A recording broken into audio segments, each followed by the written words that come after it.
Oke, pada video kali ini kita akan belajar tentang grafik fungsi kuadrat yang kedua. Gitu ya, grafik fungsi kuadrat yang kedua.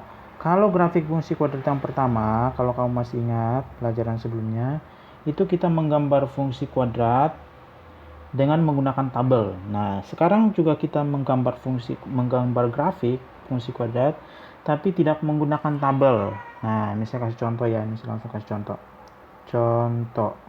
Nah, kalau yang fungsi kuadrat kedua ini ada langkah-langkah yang perlu kita tempuh untuk membuat suatu grafik. Nah, contoh ya, misalnya Mister punya persamaan seperti ini, fungsi kuadrat seperti ini, fx sama dengan 5 ditambah 4x dikurang x kuadrat. Nah, kamu disuruh tentukan atau gambar, boleh deh gambar aja. Gambarlah grafik fungsi kuadrat di atas ya. Nah, kalau kamu disuruh menggambar, ada beberapa hal yang kamu tentukan terlebih dahulu. Jadi yang pertama ditentukan, misalnya terus jawab ya, jawab. Nah, ada beberapa hal yang perlu kamu tentukan dulu, yaitu yang pertama bukan A. Yang satu yang perlu kamu tentukan adalah A-nya itu positif atau negatif. Nah, ternyata A-nya negatif.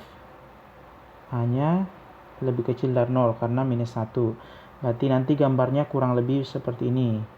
Akan menghadap ke bawah, menganga ke bawah. Kurang lebih gini kalau A-nya minus. Nah, sekarang yang kedua, yang kamu tentukan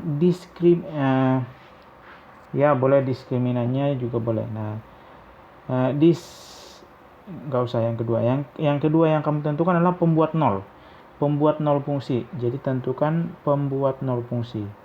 Nah, pembuat 0 fungsi. Nah, misal pembuat 0 fungsi itu artinya, Y sama dengan 0. Y sama dengan 0 ya. Jadi kalau fungsi fx-nya gini, fx sama dengan 5 ditambah 4x dikurang x kuadrat, gitu ya. Berarti ini kan fx itu sama dengan y, berarti ini jadinya 0 sama dengan 5 ditambah 4x kurang x kuadrat. Artinya kamu disuruh cari x-nya berapa, persamaan kuadrat nilai x-nya berapa supaya hasilnya 0. Nah, kembali lagi dengan persamaan kuadrat, kira-kira ini difaktoring jadi berapa kira-kira ya.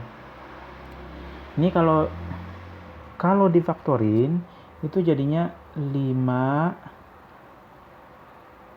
dikurang x kali 1 ditambah x, kurang lebih seperti itu kalau difaktorin ya. Nah, nanti kamu ingat lagi pemfaktoran seperti apa. Nah, terus kalau sudah seperti ini berarti x1-nya, x-nya itu bisa dari sini, bisa dari sini. Jadi 5 dikurang x harus sama dengan 0. Berarti x-nya sama dengan 5. Itu yang pertama. Yang kedua, x-nya dari sini nih. Berarti 1 ditambah x itu harus sama dengan 0. Atau x-nya sama dengan minus 1. Nah, jadi pembuat 0-nya itu ada 2. Gitu ya. Berarti yang pembuat 0-nya itu x sama dengan 5 dan x sama dengan 1, minus 1. Jadi pembuat 0-nya ada 2. X sama dengan 5 dan X sama dengan minus 1. Nah, setelah kamu menentukan pembuat 0-nya, ada yang ketiga yang perlu kamu tentuin. Itu kan yang kedua tadi. Persamaan sumbu simetris. Persamaan sumbu simetris. Persamaan sumbu simetris itu ada rumusnya. Persamaan sumbu simetris. Simetris ya. Nah, kalau persamaan sumbu simetris itu ada rumusnya. Rumusnya itu min B per 2A. Min B per 2A. Min B berarti kalau sini B-nya berapa ya? B-nya sama dengan 4. Berarti minus 4 per 2 kali A-nya itu minus 1. Nah, sama dengan berapa nih? Ini harus ada X ya. X sama dengan min B per 2A. Oh, misal bersalah nih. Harus begini dong. X sama dengan min B per 2A. Berarti X sama dengan min 4 per 2 kali min 1. Berarti min 4 per min 2. Jadinya 2. Berarti persamaan sumbu simetrinya itu sama dengan X sama dengan 2. Itu persamaan sumbu simetris. Nah, terus yang keempat. Yang keempat yang perlu kamu titik potong dengan sumbu Y. Titik potong sumbu Y. Sumbu Y. Kalau ditanya titik potong sama dengan sumbu Y, berarti itu artinya X-nya kamu sama dengan 0. X-nya 0. Jadi, kalau misalnya fungsinya begini, X sama dengan X sama dengan 5 ditambah 4X dikurang X kuadrat. Nah, kamu ganti substitusi X-nya sama dengan 0. Berarti Y sama dengan 5 ditambah 4 kali 0 dikurang 0 kuadrat. Nah, jadinya Y sama dengan 5. Titik potong dengan sumbu Y. Nah, sekarang nilai maksimum fungsi. Nah, yang kelima yang perlu kamu tentuin nilai maksimumnya. Nilai maksimum atau minimum. Nah, minimum ya. Kalau nilai maksimum fungsi, yang persamaan sumbu simetri tadi kamu substitusi ke sini. Ini kan Y sama dengan 5 ditambah 4X kurang X kuadrat. Nah, untuk mendapat nilai maksimum atau minimum, yang sumbu simetris tadi, yang ini X-nya sama dengan 2, yang X sama dengan 2, nah, kamu bawa ke sini nih. Jadi X-nya itu kamu ganti dengan 2. 5 ditambah 4 kali 2 dikurang 2 pangkat 2. Berarti Y-nya sama dengan 5 tambah 8 13. 13 dikurang 4 itu 9. Berarti Y-nya 9 gitu ya. Itu nilai maksimumnya. Jadi dia mendapat nilai maksimum itu 9. Nah, sekarang koordinat titik balik maksimum atau minimum ini yang terakhir yang kamu tentunya baru bisa kamu gambar. 6. Yang ke-6 itu koordinat titik balik. Nah, titik balik itu ada 2, bisa maksimum, bisa minimum. Nah, tergantung. Kalau dia punyanya nilai maksimum, berarti koordinat titik baliknya juga maksimum. Tapi kalau dia memiliki nilai minimum, berarti koordinat baliknya juga minimum.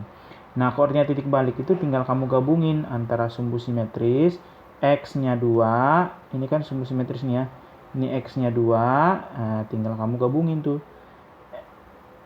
Berarti titik baliknya itu 2, koma. Nah, komanya dengan apa? Komanya dengan nilai maksimum.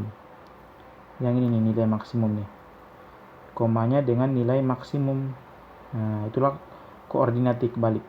Berarti 9 gitu ya. Nah, setelah kamu tentukan 6 hal itu, baru kamu bisa gambar. Kamu buat dulu ya. Buat insert di halaman baru aja ya. Buat dulu ininya,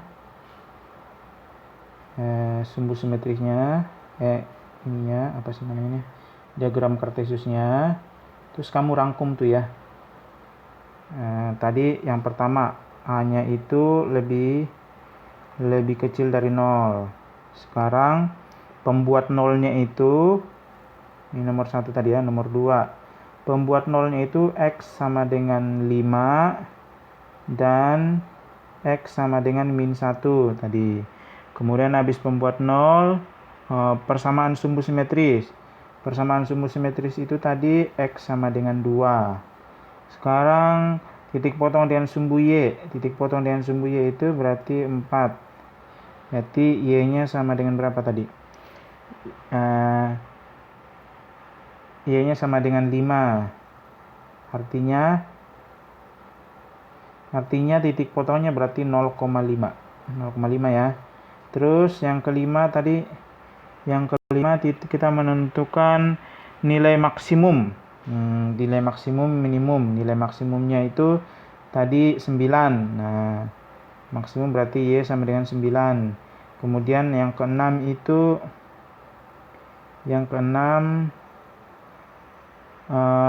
koordinat titik balik. Koordinat titik balik ya.